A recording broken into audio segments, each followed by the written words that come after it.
राधे राधे सब गोटे का। आई हम एहन चीज बना रहा छी जे हर मिथिलावासी के बहुत ज्यादा पसंद है और मिथिलावासी के कीमा लगे सबको पसंद है, तेन हमरा तो खास करके बहुत पसंद है। तो चलू देखबे छी की बनबै छी से। ई देखियो ई बन रही मेथी और आलू के भुजिया, मेथी साग मेथी साग और आलू के भुजिया। ई जखने अहाँ बनेना स्टार्ट करबे ना पूरा घर में एकर खुशबू फैल जात।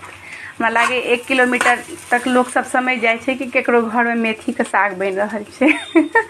1 किलोमीटर कनी बेसी कह देलहुँ, ऐसे कम दूर में, लेकिन ई तो छे जे ई बनबियो तो पूरा घर में खुशबू फैल जात। और एकर ठंडा मौसम में मेथी साग के खाए के फायदो बहुत ज़्यादा छे और एकर स्वादो मस्त होइ छे।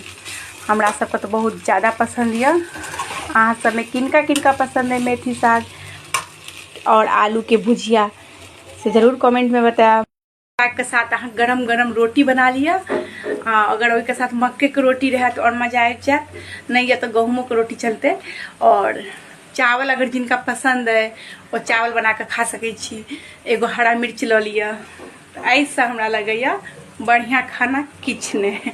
हमरा तो बहुत ज़्यादा पसंद है मेथी आलू के भुजिया और भात।